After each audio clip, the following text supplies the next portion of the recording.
You're listening to Parasearch Radio with paranormal news, views and reviews from across the UK and beyond.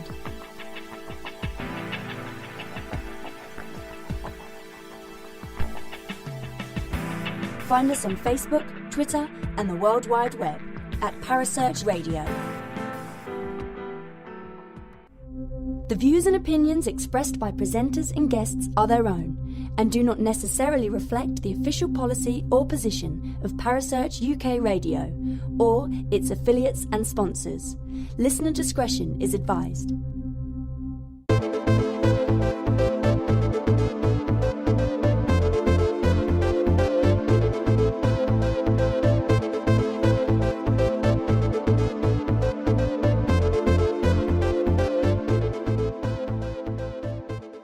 Welcome to the KTPF Reload Show. In case you're wondering what the Reload Show is about, if you haven't heard previous shows, these are the interviews that were conducted by good friends of mine, Stephen and Sue Taggart, in the days of the KTPF radio show.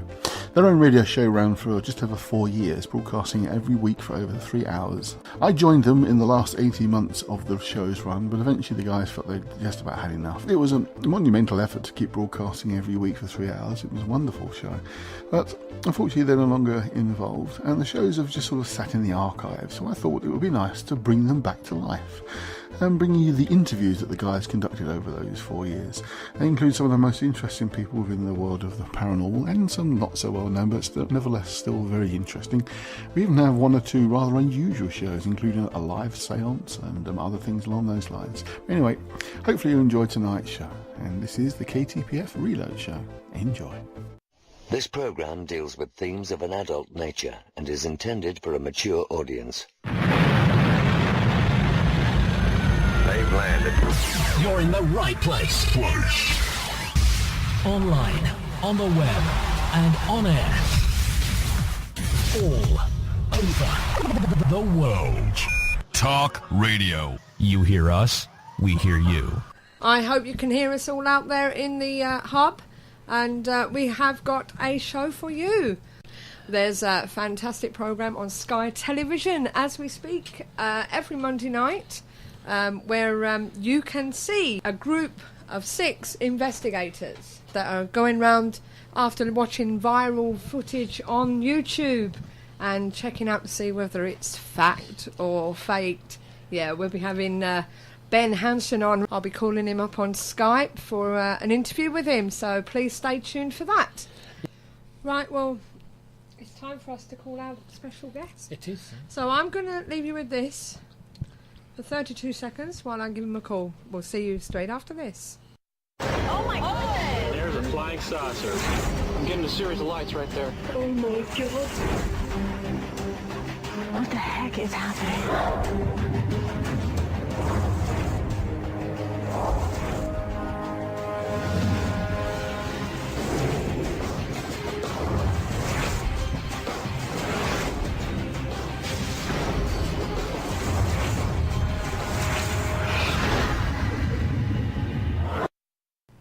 Right, good evening. We're back, ladies and gentlemen. And, what is that? There's somebody at the door. There's somebody at the door. Well, you take my mic down. Sorry about that. Is it your end, Ben? Yeah, that's my my doorbell here. Oh, right. Do you want to go and get it? Yeah. That was me thinking it was married. It's all right. We got someone to get it. Well, good evening, Ben. How are you? Or rather, afternoon. Good. How are you? Not too bad. Thank you for coming on the show. You're welcome. Thank you for having me. Well, ladies and gentlemen, I'd like to introduce you to Mr. Ben Hanson. He is the guy from Fact or Faked, Paranormal Files, the show that has been best described as Mythbusters meets Destination Truth. And so if you want to ask him a question, he's here to do so. So, Ben, we're actually on the second series here, but I did manage to see some of the third series. But what have you actually been up to of late? Well, you guys are behind. Typical. Yeah. we've aired the whole third series here in the U.S., and I think Canada was just starting. They're a little bit behind us. Australia's starting theirs this past week, I think. So,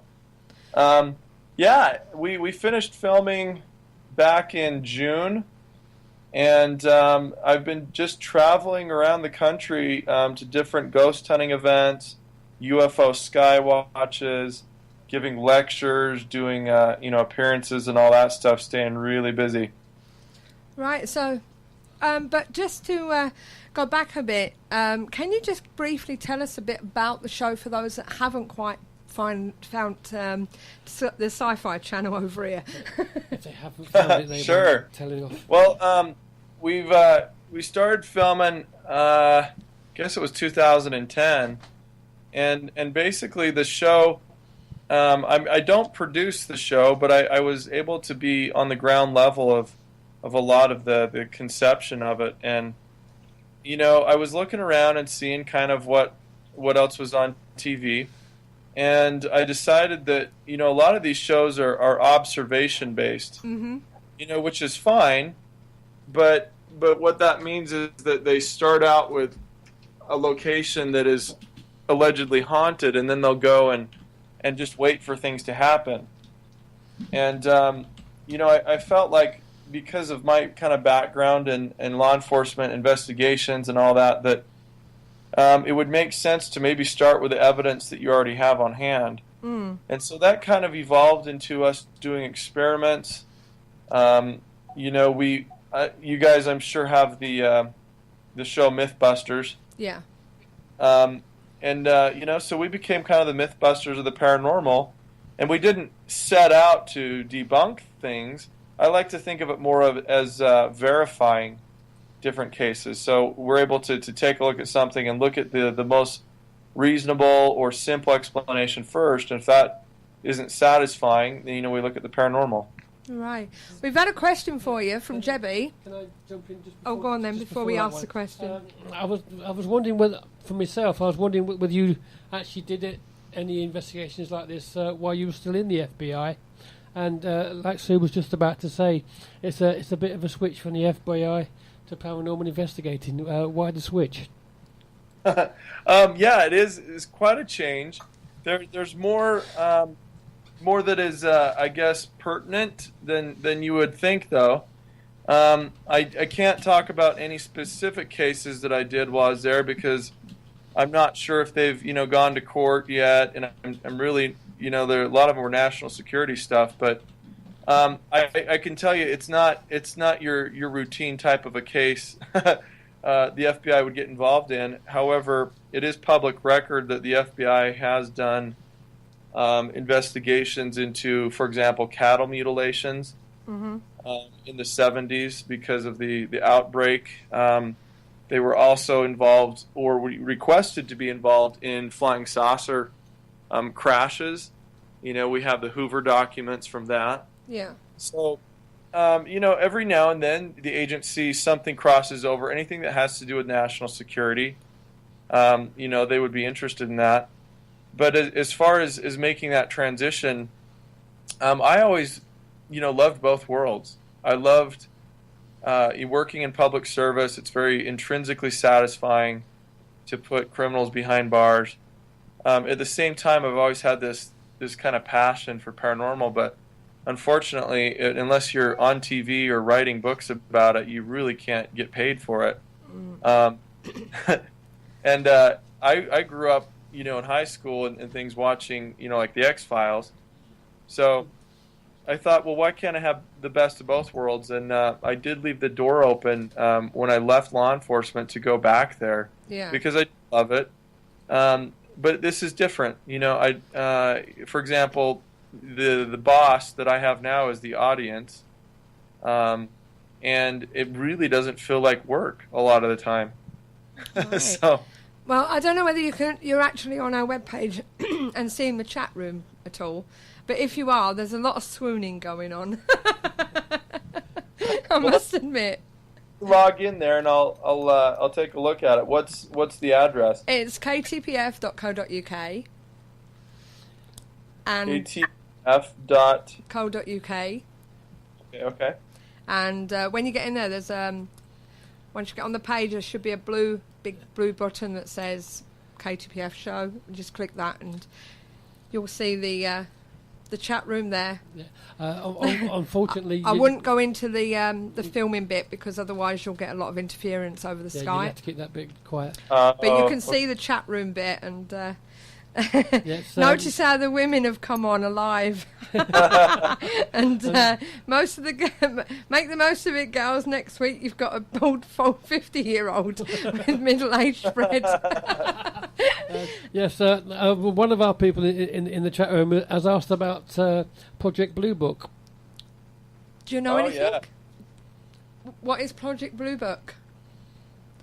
Well, Project Blue Book was the United States Air Force's official investigation into the UFO phenomena. It started out with it was first called Project Grudge, slips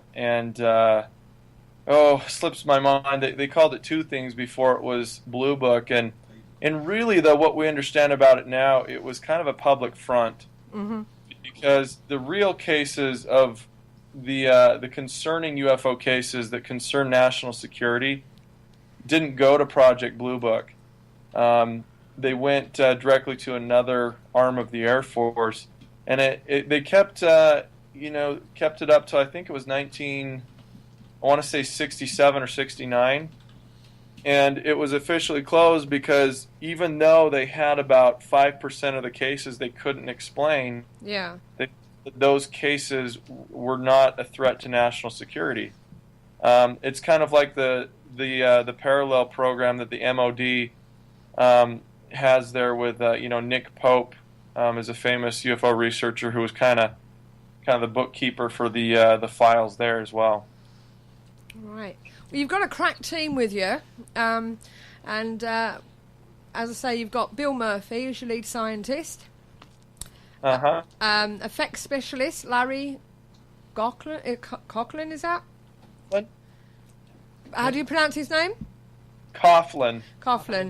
Like coughing. Right, and you got J.L. DePardo with you, journalist who was actually with Joshua Gates in one of his what was it? Monster shows? Was it Monster Hunter? Destination Truth. Destination Truth, I think it was. Yeah. So you stole him from her, or her from him? We had a duel, and I won. I was kind of going to ask about that. I mean, we know JL from Destination Truth. The rest of your team are pretty much unknown to us in the UK. Yeah. Before your series started, how did you go about actually choosing your team? Well, the team has even changed beyond that. You'll see, you've got season 2. 2.5 and 3, we have a new photographer and a new tech guy. But the original team that you're seeing now, I had a team formed of 6 people, and most of them, about half of them are the ones. Larry and Austin were with me from the beginning. Bill, I met him, a year or so before the show started, and he's really the top of his game, and his focus primarily is ghost hunting and ghost technology. The guy is like, he's like the professor on Gilligan's Island. He knows everything. Oh dear! But we do enjoy the show over here in UK, and we hope you do some more. Yeah, I think it's is it Letitia that's your new photographer? Lanisha? Is it Lanisha Cole? Yeah, we've got Lanisha Cole and Austin on here. Yeah. So over the 3 series, which would you say to you was the most interesting one you did? I get asked that a lot, and probably it won't air there for a while, but we did a case in the UK. And I forget the name of the town, but it was close to Stratford-upon-Avon. And it's a case of she's an American woman who lives in the UK, and she was in her bed and had some classic kind of abduction We saw it last night. Yeah, we actually watched that one last night. Like I said, we managed to be able to get season 3. Yes, because we cheated and downloaded season 3 from America. That was a good episode. That was. Yeah, and what's most compelling is not.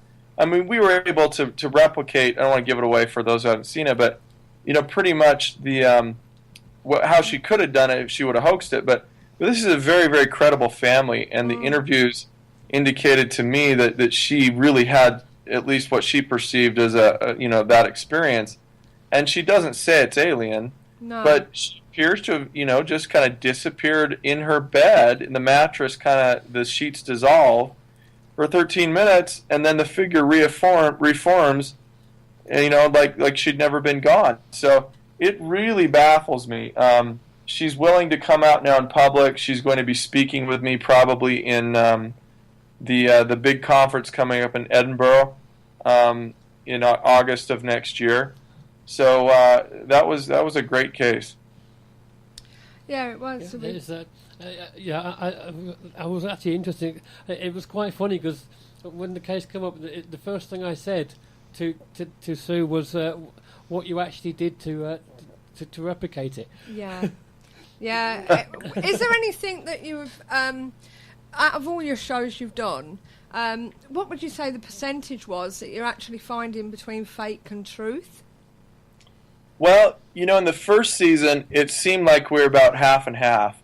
And then in the second season and third, I don't know if we just got better or if we were seeing more hoaxes.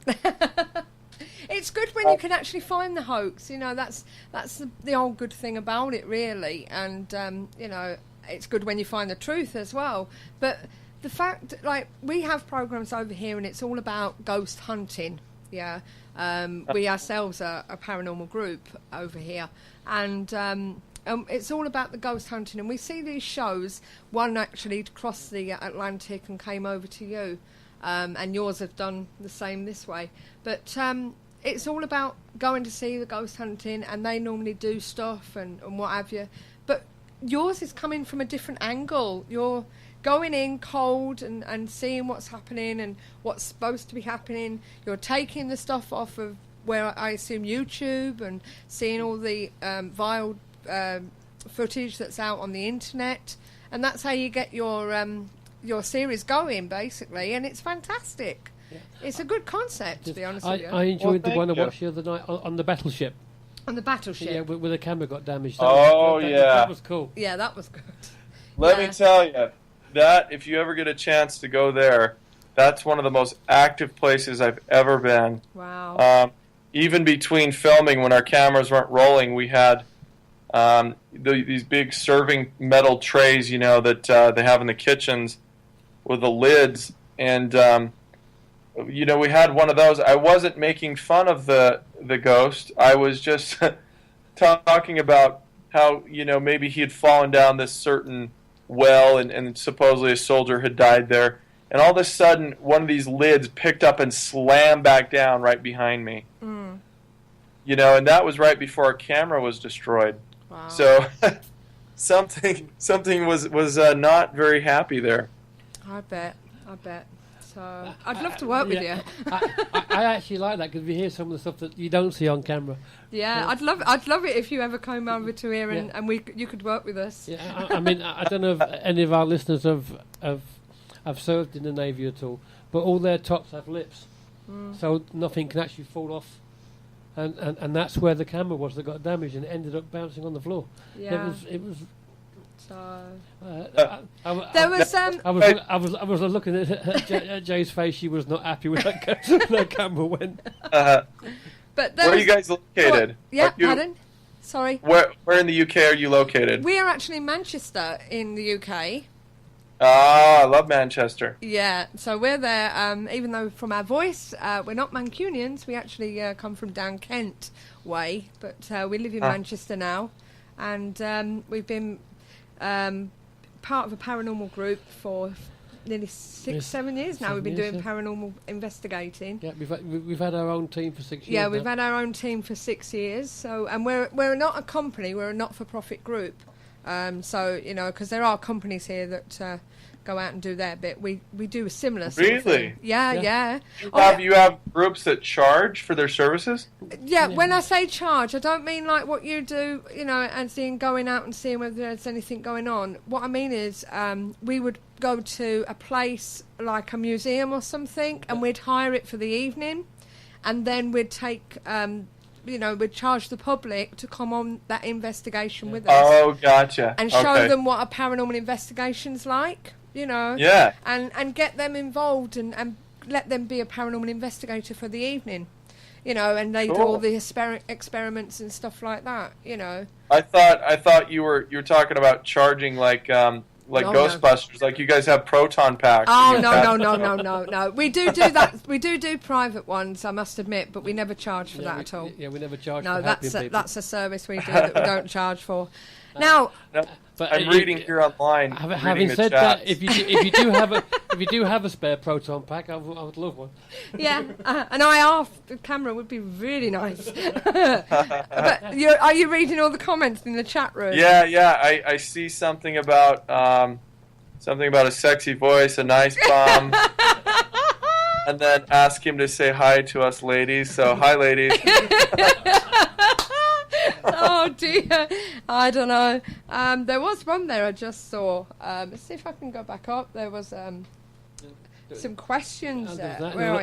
Are there any investigations that don't make it on the show? They're asking. Jebby wants to know. Yeah. There's not full cases. No, I mean once we actually go out and film, it would be too expensive for them just to scrap something. Yeah. We have some that aren't our favorites. Right. Okay. Where an investigation, like the experiments didn't turn out whether we liked or nothing happened in the night investigation. So you'll see on those episodes, you'll have like maybe 3/4 of the time devoted to the other, right. Case, okay. And then a little blurb about the one that we didn't like. Yeah, I did notice that. I have another one for you from Mark. He popped on Skype and left me a message for you. He said... what is your opinion on orbs? Do you feel it is the first stage of spirit forming at all? Or do you think something else? Well, orbs are an interesting thing because I think there's a tendency for people to, at least here in the U.S., they're very anti-orb. And they will say when they take a picture, all orbs are either, moisture or dust. And I don't think it's that simple. I think when you have a photograph and you look at the photo later, yes, the majority by far, I believe, are some artifact, in the lens of the camera. However, there have been many cases where, you can visually see the orb, and it's not just related to ghost hunting, but we label orbs also with things that have to do with UFOs, with interdimensional being stuff. So it's really kind of hard to classify. But I've known very, very credible people tell me stories of intelligent orbs of light that will actually follow them, or have been in the vicinity of cattle or horse mutilations, where the animal looks like literally it's exploded. Orbs that are seen around crop circles. So it's kind of hard to say what it is. But it does seem that at least it might have something to do with spirits and the ghost hunting as well. Okay, we have another question. I have another question for you. One's actually done in Hope, I think. Debbie wants Chilan's phone number. and Shabba said, how many days do you actually film your investigation over to get these stuff for the program?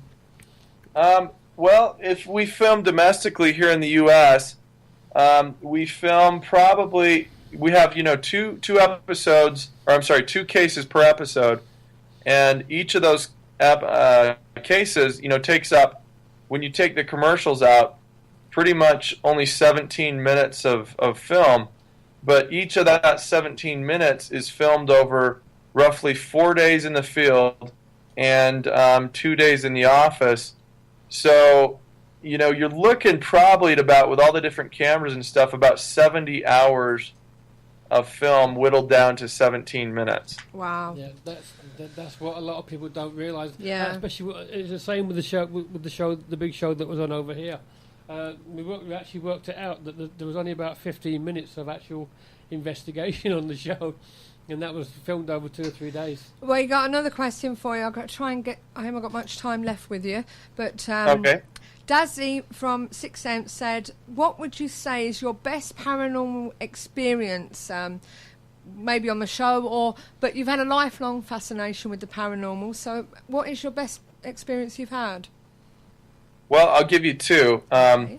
The best UFO experience I've had is I witnessed, actually here where I grew up, off the back porch with my father in Utah, and we saw an object hovering. It disappeared, moved a mile to the right. It was red and very dimly lit, and then it flew over our house and covered 12 miles in about 4 seconds. It was incredible, and I've seen a couple objects doing incredible things. With ghost hunting, there's been a few. The first time I saw object manipulation, it blew me away, and that was in a cemetery in Indiana where I was hearing something like it was pacing me, and I would hear leaves crunch every time I took a step. And I took out my flashlight or torch, looked on the ground, and I saw a pile of leaves depressing the shape of a footprint. Wow. So that was pretty crazy, and I've seen other objects moving, since that time. Oh, great. Of all the questions, this is probably one you've been asked quite a lot. Given the choice, where would you like to investigate? Well, there's a lot of cool places. Going back to the UK, we still have not done Loch Ness Monster. We have not done Rendlesham Forest, which is the U.S. forest base, and that whole incident. It's like your Roswell. Yeah. There's a couple of weird crypto, animals that I would really like to do here in the U.S. as well. I'd like to go on probably like a week or two Sasquatch hunt. That would be really fun. Right, Yeah. that reminds me, somebody asked me a question about that on Facebook. One of Something our about the Beast of Bodmin Moor. You had a theory for that? Where did you actually get it from? Do you know anything about that? Well, we had the which beast we did. We filmed an episode on the Beast of Dartmoor. Yeah, the Beast of Dartmoor. Somebody asked me a question on how you came to your theory that it was. I can't remember what the question was. Yeah, I'm trying to find it quick. About your theory, how did you come to a cross between something or other? I can't remember what the answer was, to be honest with you. But you came across something. I can't honestly remember which person's opinion aired in that episode either, but I do think that it was kind of ironic that the filmographer didn't have the original footage, so we couldn't check it for CGI. But if that film was CGI, it was pretty good. I mean, the animal flowed quite well, and I find it improbable that there was an actual. There are black lions, but I find that improbable. There's one running around there. But what I did find very interesting was the sheep carcasses and things we found with our tracker with us. You guys aren't supposed to have like wild lions and tigers running around there. It's all down to the fact that a few years ago, back in the 70s, licensing laws came in that you couldn't hold the cats and what have you as a personal pets. Yeah, you can only keep them for 2 years. Yeah. Then they had So to be what put in happened zoos. was, instead of they couldn't put them in zoos. They were just letting them free across the land, and that's where all the stories come from. Yeah, we do have quite a few leopards and pumas in this country running around. Yeah. Well, they must be hiding well and breeding, because you'd think you'd hear stories of them like taking children out of homes or something. This is it. No, I think that was a fox. So, Jebby said it was a cross between a wild boar and something else that the theory was, or something. I didn't see that episode, unfortunately, so I can't comment on it, I'm afraid. But anyway, it's been great talking to you. But just quickly, you're coming to the UK next year, aren't you? That's the plan. There's a huge conference, the Spirits, Shadows, and I think Seekers, I think is the official title, conference. And it's in August. I don't have the exact dates. It's up on my website right now, but huge. I mean, we're talking like 50 different speakers, a lot from the U.S., a lot from the U.K., and I would love to take some extra time there. We're going to be doing like UFO sky watches. I think I'm leading a ghost hunt. I would love to just kind of spend some more time in the UK and actually go around and hang out with some of your groups and, you know, have a lot of fun. That would be great. You'll have to contact us. The seminar is called the Spirits, Shadows and Secrets International Symposium, and it's part of the Edinburgh Fringe on August the 19th to the 25th next year. We have our medium here with us who wants to ask you a quick question, if you don't mind. Okay. This Hi, is Ben. Neil. Hi, Ben. How's it going? How you doing? You okay? I watch your programme Religious, by the way. I actually tape every episode. Well, thank you. It was just a quick question, really. What is your take, or what is your belief on mediums? I definitely believe that there are people who have gifts. I've run into a lot of them that if they had a gift, they seem to be more concerned with, I don't know. I'm thinking of one or two people in particular who you know, will make predictions and things that it seems like they're just kind of randomly doing it for the financial gain. But it's sad because I think there are people who have a really a good, you know, a benefit to not only ghost investigations, but to kind of giving people insight on their lives, and I completely believe in it. Yeah, we had this discussion just before you come on the show, and I just wanted your version. It's very similar as what we were talking about, actually. So, thanks for that. Well, you know, and SyFy, as of yet, they have not gone down that road, and I've asked them why. I don't know. They seem to feel that their viewers, you know, that it's a different genre, it's a different world. That the psychics. They had a show here about a psychic and her family, and it kind of bombed. And I don't know if they're going to go down that road again. But we've always, you know, kind of encouraged them to look more into that possibility. Super. Yeah, well, Ben, you know where we are. And hopefully you'll be coming on the show before you come to the UK and give us another interview. That would be great if you could. Oh, I'd love to. You guys are a lot of fun. And let me say, when I was first in the UK, we took some time in downtown London, and we went dancing and things. And I was pleasantly surprised. The guys are awesome. The blokes are fun, but the women, you have some very, very attractive women that I was not expecting. Have you been reading the comments in the chat room as well? One woman said it's amazing how the men are asking intelligent questions and the women are just commenting. Right. So maybe you could quickly type something and say hello to them when you've got 5 minutes. Yeah. Sure. Also, you know, while you're in Edinburgh, if you're going to do a ghost hunt, you want to get yourself down to the vaults. And you can do the tour during the day. Yeah, Edinburgh vaults. You can do them during the day if you get a chance. Yes. We went to the it was the Mary's Close. Yes. Tour, and they had some really cool stories. But what I wanted to do was the one across by the church where they have all these scratches and attacks. You know, that's where I wanted to go, and we almost had an episode there. And we had this cool idea. We were going to test it out because most of the attacks that reportedly happen when the people go back to their hotels. Mm-hmm. And so we were gonna set some bait somebody like make Jael do it, and then send them to the hotel. Well, if you want to have a look at our website, it's the UK Shadow Seekers, which is shadowseekers.co.uk, and see what you think. And as I say, if you ever feel like popping over and coming up and seeing us in good old Manchester, wet Manchester.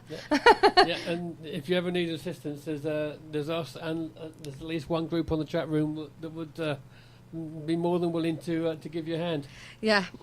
Yeah. Let's plan on it. Let's meet up and we'll do a meetup somewhere, because the times that I've been over there, you guys only had the first season, and we were trying to organize a meetup for followers of the show, but we didn't know where to go, no one to organize. So if you guys want to do that, and we can organize a hunt, ghost hunt or something before or after the conference, and let's get everyone involved. That'd be fantastic, That'd be Ben. All right, I'll look forward to that. So, right. Okay. Yeah, Well, thank you so much. Oh, one thing I was going to say, back on the subject of the women, is that you guys, the ladies there, I lived in Australia for a year, and it's the same way there. Compared to Americans, it really annoys me the American women wear so much makeup. And when you see an attractive English woman or Australian, they're attractive because they don't have makeup, and that's how they naturally are. And so I don't know if that has anything to do with anything I've been talking about, but I haven't got any makeup on at the moment. You could actually look at women in a fact or faked way there, couldn't you? Yeah. Hey, what is fact and what is faked about this woman? We could have a game with it. Well, what if you happen to be watching Jerry Springer? That's probably good as a man. Well, thank you again, Ben. It's been fantastic. And as I say, I'd love to get you on again for another interview sometime next year or later on in the year. Yeah. And going back to the meetup, if you can give us an area of time when you're going to be in the country, and we can see what we can do for you. Sounds good. Let's keep in touch. Yeah, do that, Ben. Thank you very much. Okay, thank you. Okay, right, bye-bye. Bye-bye.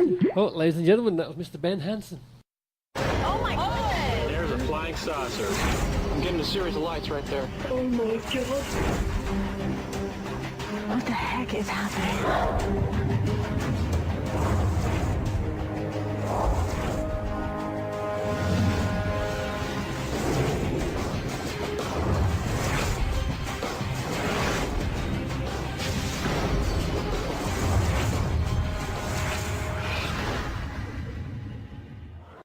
Yeah, well, we're back and all flustered.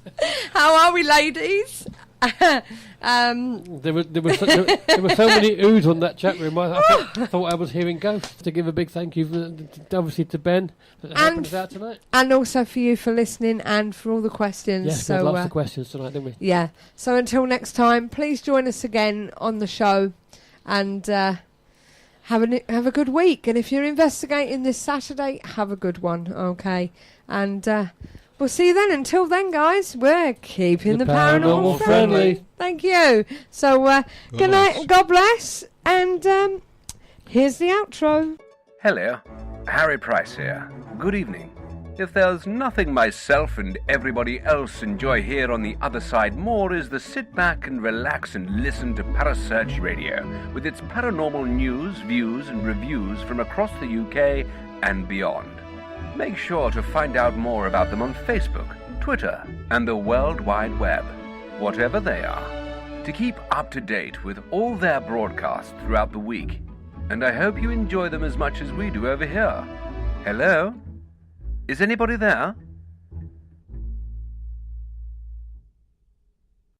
Thank you for listening. Don't forget to join us for more shows throughout the week. Find us on Facebook, Twitter, and the World Wide Web to keep up to date with all the shows right here on Parasearch Radio.